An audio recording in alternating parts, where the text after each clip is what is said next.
On that freezing, terrifying evening in Boston, when the wind was cutting through my bones like a sharp knife, I stood completely alone and silent on the sidewalk. My little baby, growing in my 8-month pregnant belly, was probably feeling that bone-chilling cold outside, tossing and turning restlessly. My eyes were fixed on that old third-floor window above, where my mother-in-law, Barbara, with a strange kind of madness, was throwing my belongings down onto the street. My most expensive silk shirts, my favorite books from years ago, my college certificates, and my hand-drawn, precious architectural designs, the ones I had tired my eyes out making while staying awake night after night. All of it was flying through the air, landing mercilessly on that dirty, wet Boston pavement. Neighbors had come out of the warmth of their homes, peeking through their windows. Some people walking their dogs stopped to watch the spectacle. Barbara's loud, piercing, and hate-filled voice echoed, shattering the silence of the whole street. She was screaming, telling the whole world that I had trapped her innocent, naive son in my web, that I was an orphaned, street-trash, greedy woman who was a massive burden on their respectable family. If any other woman had been in my place in that horrifying moment, maybe she would have fallen to her knees and cried, or looked up and hurled insults, or folded her hands and begged for mercy. But I stood there like a lifeless stone, completely calm, without blinking even once. Because I am an architect by profession, and I have learned one thing very well from my life's experiences. When a massive building becomes completely hollow from the inside and its foundation rots away, you shouldn't make noise when it collapses. You just step back and watch it fall in silence. My name is Claire, and to understand the storm hidden behind this silence, you have to go back a little in my life. I come from a massive, extremely wealthy, and influential American real estate family. My own uncle, Arthur, is known as the biggest, most ruthless, and terrifying businessman in Boston, a man whose very name makes top politicians and officials sweat. But from childhood, I had seen that in that dazzling world of wealth, relationships are very cold and selfish. I wanted to build my own separate identity. I didn't want to live suffocating in the shadow of someone else's charity or fortune. So, exactly 7 years ago today, I willingly left behind that luxurious mansion, my multi-million-dollar inheritance, and my uncle's massive empire. I made a promise to myself that, through my own hard work, I would live a simple, peaceful, and honest life. I changed my last name, studied day and night, and became a highly successful architect in my own right. It was in search of that simple and honest life that I met David in a coffee shop. David seemed like a very sordid, calm, and sensible person. Looking into my eyes, he told me that he too wanted a simple life far away from all the show-off. But just a few months after our wedding, the terrifying reality of my dream home started unfolding before me. I slowly began to realize that David wasn't a sensible man at all. Instead, he was completely a lifeless puppet in the hands of his cruel, greedy, and controlling mother, Barbara. Barbara was a manipulative woman who felt she had a right to every single thing and every single person in the world. She would taunt me over every little thing. She'd find flaws in the food I cooked, make fun of my clothes, and she always believed I was some poor, helpless girl her great son had given shelter to. While the bitter truth was that every single expense in that house, from the mortgage to Barbara's expensive medications, was paid for by my hard-earned salary. David couldn't hold down any job for more than 2 months, and whatever little money he did make, he spent it like water to fund his mother's expensive habits and maintain their fake social status. I quietly suffered through it all, suffocating, because I thought one day, maybe through my love and dedication, David would change. In all those years, I had never told anyone, not even David, a single word about my real, wealthy family. I wanted people to know me for my work and my goodness, not by my family's name. When I found out I was going to be a mother, a new hope awakened inside me. I thought maybe now everything would be okay, that a little baby would bring some happiness and love into this cold house. But that final hope, too, turned out to be the biggest, most horrific betrayal of my life. Just a few days ago, I found out from a bank notice that David had forged my signature. Without telling me, he had taken all my years of blood, sweat, and savings. All that hard-earned money I had saved up for my unborn baby's secure future, and invested it into some shady scheme, and we had completely lost everything. When I slammed that notice in his face with trembling hands and demanded answers, instead of being ashamed or admitting his mistake, he found it easier to hide behind his mother. Instead of scolding her son, Barbara turned around and attacked me. Pointing her finger at me, she claimed I was putting too much mental pressure on her innocent boy.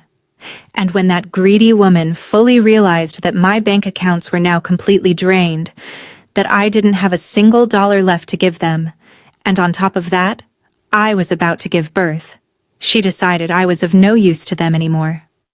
A broke, pregnant woman was a massive roadblock and a burden to their luxurious lifestyle. So this evening, when I came back exhausted from work and a checkup at the clinic, the doors to the house were locked from the inside, and my life's earnings, my belongings, were being mercilessly tossed onto the street from the third floor. Barbara was hanging halfway out the window, screaming that I was a trashy, characterless woman, and that I should spend the rest of my life on the streets like a beggar. David was standing right there by the window, just behind his mother, avoiding my gaze. He didn't say a single word. His silence hurt me far more than Barbara's insults. At that moment, in that deadly, freezing cold, standing there with my hands cradling my belly, I deeply realized for the first time what kind of disgusting people I had been sacrificing my whole life for. Barbara's curses and filthy words kept escalating. She was gathering random strangers passing by, spinning fabricated stories about how I had tried to ruin their happy family. With my freezing, trembling fingers buried deep in the pockets of my long coat, I just watched that woman make a fool of herself. The strange thing was, at that moment, I wasn't angry at all. I just felt a deep sense of pity for that woman's petty, rotten mindset. She thought she had completely destroyed me by humiliating me in front of everyone. But that foolish woman didn't know that the building she was tearing down today, I had dug its foundation with my own 2 hands. I knew very well that the lease for this luxurious apartment, which Barbara felt so entitled to and bragged so much about, had expired this very evening. And what she also didn't know was that exactly a week ago, when I found out about David's despicable theft and betrayal, I had dialed my Uncle Arthur's number on my phone, with a broken heart, for the first time in 7 years. Crying, I had told him the absolute truth. I told him about the horrifying conditions I had lived in for these past 7 years, what David had done to me, and how all my wealth had been stolen. Even though Uncle Arthur was a very strict and ruthless man to the world, he could never, at any cost, tolerate an insult to his family's blood, to his niece. I hadn't begged or asked for a handout that day. I merely gave him the address where his only niece had been living a fake, suffocating life for the past few years, and I knew in my heart that Arthur wouldn't sit quietly for a single second after hearing about my condition. The spectacle on the street was now at its peak. Barbara was laughing loudly like a maniac. She used all her strength to throw down my final suitcase, the one where I had lovingly packed tiny clothes and toys for my unborn baby. The suitcase hit the pavement, burst open, and those tiny clothes got ruined in the mud. That calm ocean inside me was now turning into a raging storm. But I hardened my facial muscles and didn't let a single emotion show. I just stood rooted to my spot like a statue. Right then, from across the street, cutting through the traffic noise, a strange, terrifying silence began to fall. The crowd's attention shifted from Barbara's screeching, ugly voice to the massive, gleaming black car that was slowly, like a predator, creeping toward us. It was a very long, custom-made, incredibly luxurious bulletproof limousine. On this ordinary old Boston street, the arrival of a billionaire's car like that was nothing short of a massive spectacle. Barbara's nonsense halted for a moment. Hanging out the window, her eyes wide, she stared at the car. She probably thought some huge Hollywood star or politician had lost their way and ended up in their neighborhood. The massive limousine stopped right in front of me without making a sound. Its suited driver quickly and agilely stepped out, bowed respectfully, and opened the rear door. When the man inside stepped out, every big shot and politician in Boston would bow their heads in respect and fear. It was my Uncle Arthur. There were lines of time on his face, and he was wearing an incredibly expensive black cashmere coat. There was a silence, a terrifying aura about him that could make anyone's soul shiver. He stepped out of the car, his eyes burning with a strange fire. He didn't even cast a single glance at that third-floor window where Barbara and David stood frozen like statues. With heavy steps, he walked straight toward me. Right behind him was a very stern-faced lawyer holding some legal documents. Uncle Arthur came up to me. He looked at my exhausted face, looked at my scattered belongings, and then looked deep into my empty eyes. For the first time in 7 years, I saw a strange moisture and love in those strict, ruthless eyes of his. Without saying a word, he took off his heavy, warm coat and, with so much love, like a father, draped it over my shivering shoulders. It wasn't just a coat. It was a loud and clear message from the most powerful man in Boston to the whole world, that if anyone even tried to touch me now, he would wipe them off the face of the earth. Standing at the window, Barbara was completely paralyzed watching this scene. Her jaw dropped open, and fear began to show in her eyes. She couldn't understand at all why this massive, terrifying, and wealthy man was putting his expensive coat on the ordinary woman she had been calling street trash just 2 minutes ago. Arthur looked at me and said in a very calm but heavy voice, "Come, Claire, my child. Your exile is over. It is time to go back to your real home." I took a deep breath, felt the warmth of that coat, and nodded.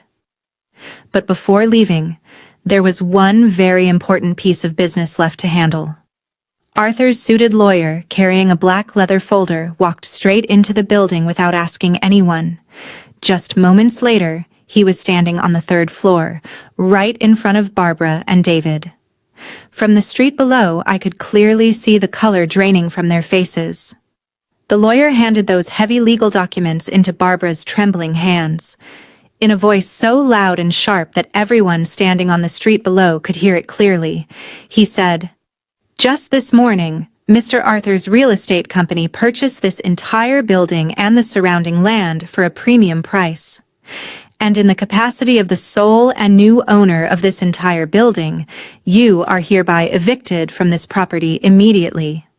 You have exactly 10 minutes to pack whatever little belongings you have, because in 10 minutes, the police will be here to arrest you for illegally trespassing on this property." The papers slipped from Barbara's hands and scattered in the air. David's face had turned completely white, as if someone had drained all the blood from his body. They both stood frozen in their spots like stones.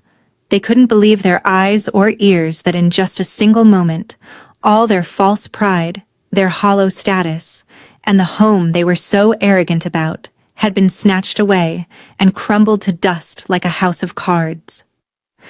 I stood by that magnificent car. I looked up one last time. There was absolutely no pride or cruelty left in Barbara's eyes anymore.